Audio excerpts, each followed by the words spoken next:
And today, on the God's Glory Radio Show television, I'm telling y'all, we got a returning guest, and I'm just so excited to have him in the building. He came all the way from Augusta, Georgia, from City Church Augusta.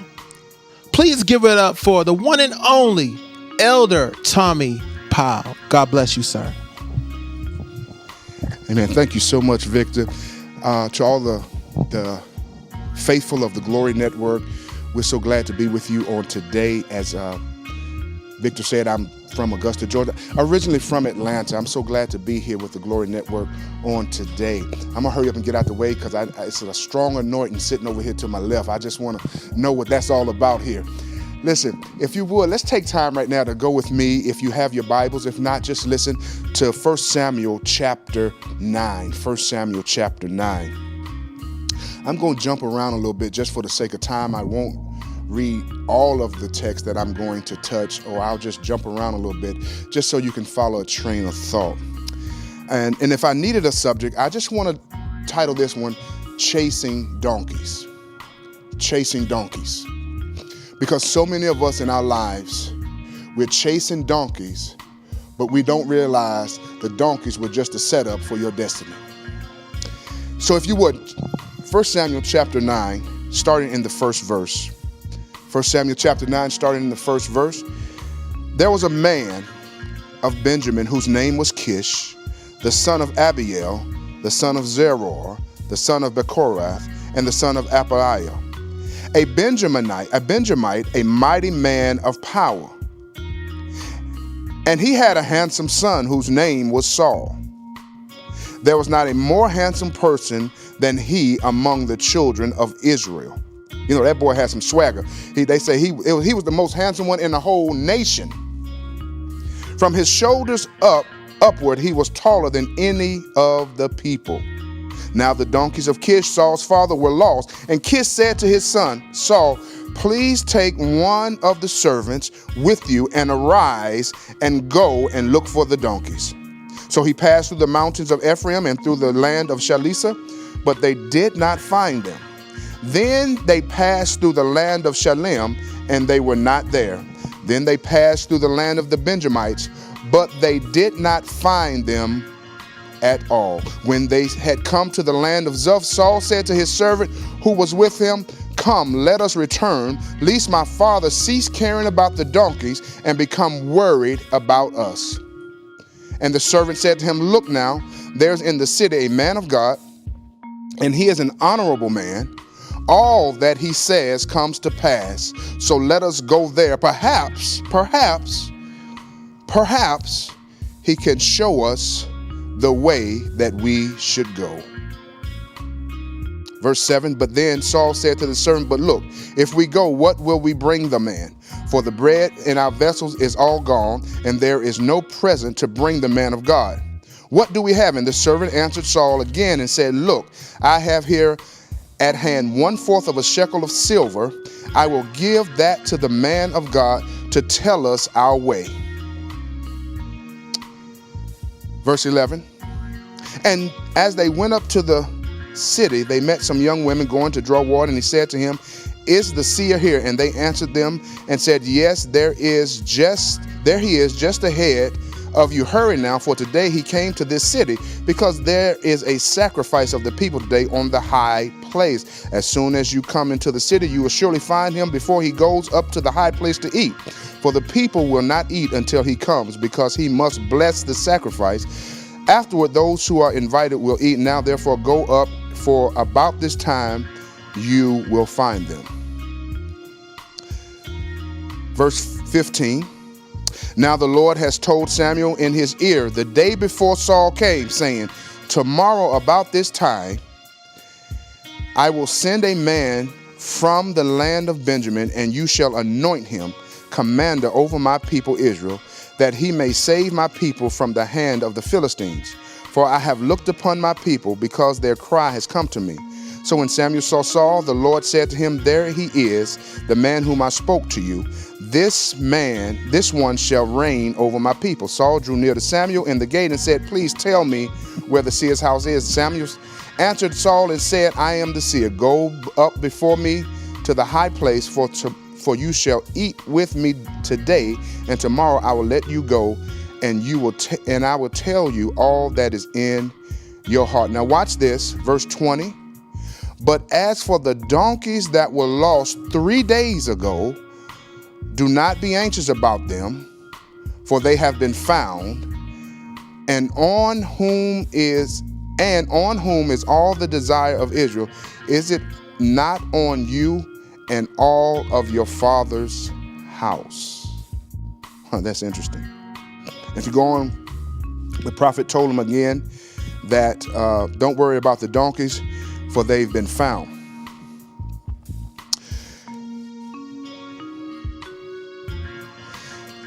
I want to talk about a little bit chasing donkeys. So what happens here in this passage, and of course I'm not going to exegete all of it for the sake of time, but here we have Benjamin Kish, a Benjaminite that is a wealthy man. So much of the messages that we hear today are geared towards people that don't have nothing, so we got to keep promising them everything.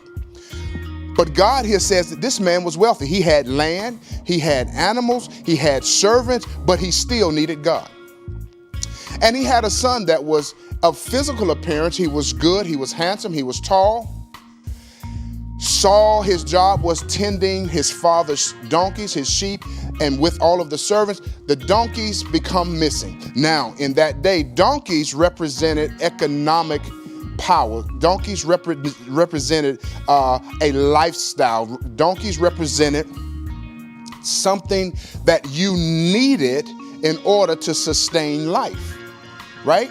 Today we would call it a paycheck, or today we would call it property rentals, whatever we're doing. But it was something that gave us a quality of life. Now, for these donkeys to go missing, it was no small thing. So the father, Kish, says, hey, Saul, I want you to do this. Take one of your servants, go find the donkeys. Saul, being a good boy, yes, Dad, he took one of the servants. We don't know the name of the servant. We don't know the gender of the servant, the color, the height, the weight, anything. We don't know anything about the servant. All we know is that this person was a servant. Fast forward, they go 3 days, and they still don't find the donkeys. Now, hear me. The donkeys were never the issue.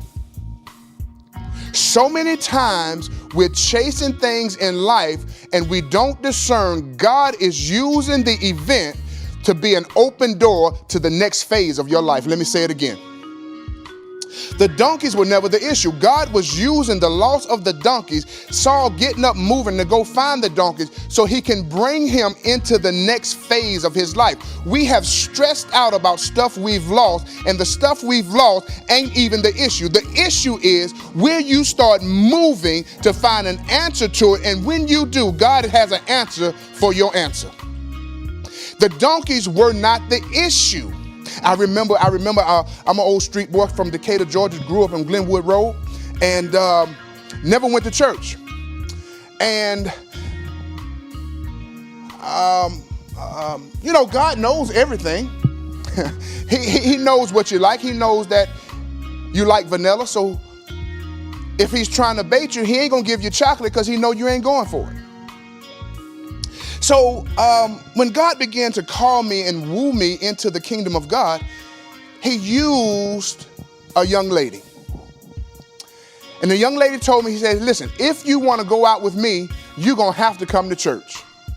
Me, I'm chasing donkeys. Hey, I want to go out with her. So me following this bait that God had, and in this case, I'm just going to say this donkey, not that she was stupid, not that she was bad, not that she was anything. It was just God's bait to get me where he wanted me to go next in my life. And he knew if one of my buddies had invited me, I wasn't going. But if he put somebody that's 5'5", light brown eyes, I'm going to chase that. I'm going looking for that. I'm going to do whatever she asked me to do so that I can, I'm going to chase that. And so we went to church, and when I went to church, the man preaching, what was coming out of his spirit arrested me. The first thing was he didn't preach long. Second of all, he was speaking a language that I could understand. Third of all, he didn't ask for 3 and 4 offerings in one service. The man was preaching something that arrested my spirit. And when he arrested my spirit, the weirdest thing happened. I did not even go out with the young lady I was trying to get, but I just kept coming back to church, and I found myself inviting others to church. And when I got to church, I ran smack dab into my destiny, but he used a donkey to get me to my destiny. So many of us are so stressed out about the loss of something, something that's not going right, and you have not even discerned that maybe God is in this to bring you to the next place in your journey with him. Saul never had in his mind that he was going to become the king of Israel. And so now he's chasing donkeys. The first thing when he finds Samuel the prophet, the first thing Samuel tells him is this: stop worrying about the donkeys. The donkeys have been found. The issue was never the donkeys. The issue was God heard the cry of his people, chose a man that didn't seem qualified, chose a man that was taking care of donkeys, chose a man with an unnamed servant to rule over his people. Saints, let me tell you something. You're about to walk into a promotion that you're not qualified for, that you didn't predict, that you didn't even want. But because God has heard the cry of his people, he says, I found somebody that can fit the bill. She has been faithful. She's gone through this. She's been tempered. She knows how to respect me, serve me, even when things aren't going well. She's been giving, watching others not give, getting what she wants, but she stayed with me. Now is the time. I'm getting ready to take her and elevate her because I can trust her with power. And all because you left trying to chase donkeys. Hey, the donkeys are going to be found. God will never let what you lost be the best thing he ever gave you. God will never let what you lost be the best thing he ever gave you. Let me stay on time here. I want to prophesy to somebody right now that you have been suffering and languishing whether or not God even cares about you. And I'm telling you right now, he's only used the stuff you lost as donkeys, as decoys, as baits to get you to a place now where you're dependent on him again. You thought the donkeys were your lifeline. But now I want to tell you, God is your lifeline. And you're about to see God break open the heavens in your life. Child of God, get ready because he has seen your faithfulness and is about to elevate. Let me tell you a quick story. I was a teacher long before I became a pastor. And I spent 11 years in professional education in the school system of DeKalb County and in the school system of Richmond County. And just recently, it's so weird because I've just recently gone back to education. This will be my second full year, and there's still some things I'm learning because teaching is not the same as it was back in the 90s. It's so much more complicated. The equations are so difficult. I'm still learning how to be an educator. I feel overwhelmed a lot of times. And but last week I get an email from the Board of Education. Now, you got to hear me.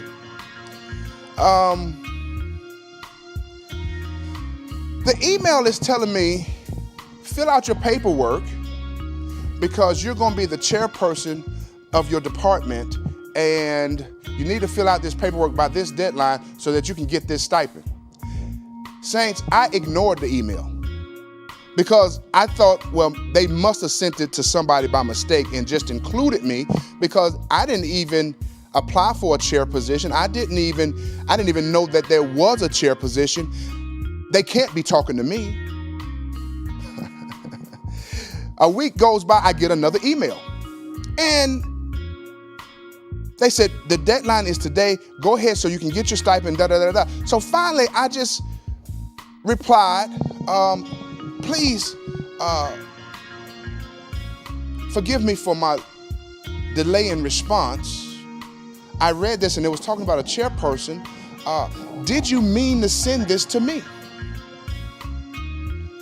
She responds back, and I can tell she was laughing even in the email. She says, yes, evidently this caught you by surprise. I said, yes, ma'am, because I didn't even tell anybody I wanted to be. And nobody has talked to me about being a chairperson. They said, and she said, I'm sorry. Usually the principal or assistant principal will tell you, but in this case they hadn't. But you have been chosen to represent your department as the chairperson. Now, I'm sitting there like, God, you punking me right now. You got jokes. Because I'm still learning to be a teacher, much less a chairperson for a whole department. Why are you going through all that? I'm sitting here telling you that this is a season where God is bringing promotion to his people, ready or not. It's simply because you didn't realize all the stuff you'd gone through, all the stuff you'd lost, all the people that walked away, all the people that betrayed you, all the situations that caused you to cry. You didn't realize they were just donkeys bringing you to a place where God could trust you with the next level of his authority, of his power, of his resources, of his person. I can't wait to hear when Victor calls me and tells me, man, we just been getting so many emails. All of a sudden, people just getting promoted. And they didn't even expect it. And I'm telling you, it's the season of promotion for you. Saul didn't expect it. Now, here's the key. Here's the key. Saul, at least his servant, he didn't have a name, but he did have some sense.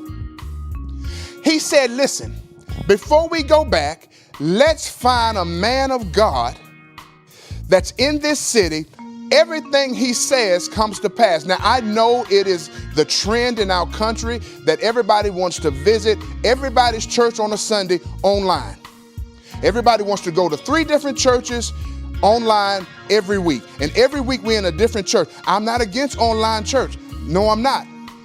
But what I'm telling you right now, you need to find where God has joined you before the foundations of the earth. You need to go to that place, grow where God plants you, and watch him begin to make your life full, flourish, and fulfilled when you're planted in somebody's house. He found a man of God. He says, let him tell us what to do. Now, here's the next thing. When he found the man of God said, listen, what you've been concerned with has been found. It's not the issue. I want to tell you, your problem has already been solved. The answer will manifest itself real soon. Next, he says, the real deal was God needed to get you moving so you can meet me, so I can tell you the next leg of your journey. Let me tell you this, saints.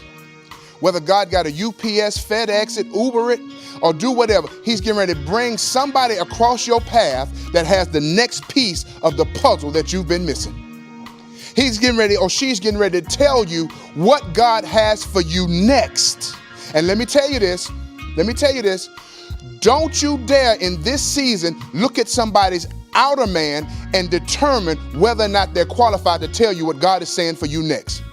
Because I'm telling you right now, Peter almost made that same mistake when Jesus told him to cast his net on the other side. Folks preach this like Peter had great faith. Oh, at your word, I'll cast. Peter was being sarcastic.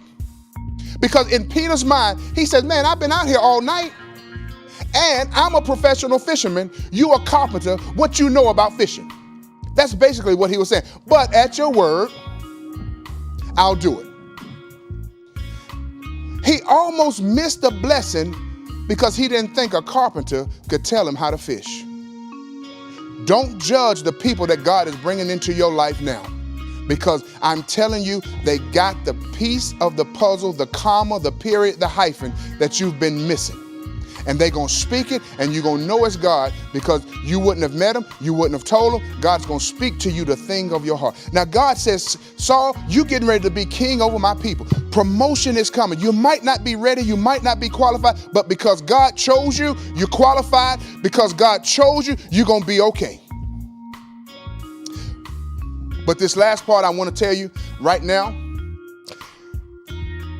the donkeys were the decoy. Whatever you've lost, whatever's been a problem, It's only served to get you to this point. It was not the issue. Now, verse 6 of chapter 10 is where I really want to go. Because in this season, we're going to have to make a decision that's going to scare most of us. I know God is scaring me right now. Well, what's the decision, Pastor Powell? Let's look at verse 6.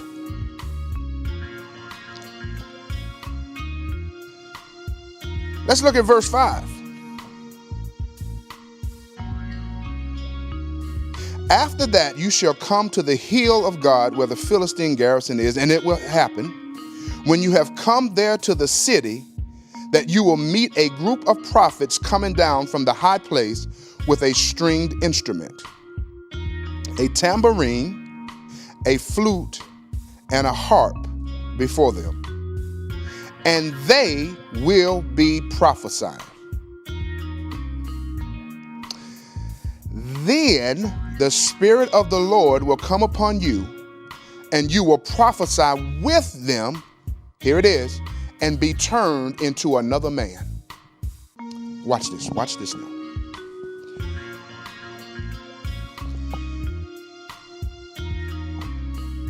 What you see in this season before your eyes, that thing that you have been hiding from people because you thought it was just some kind of dream, some kind of thing that you did not want, some kind of thing that was too far out of your reach.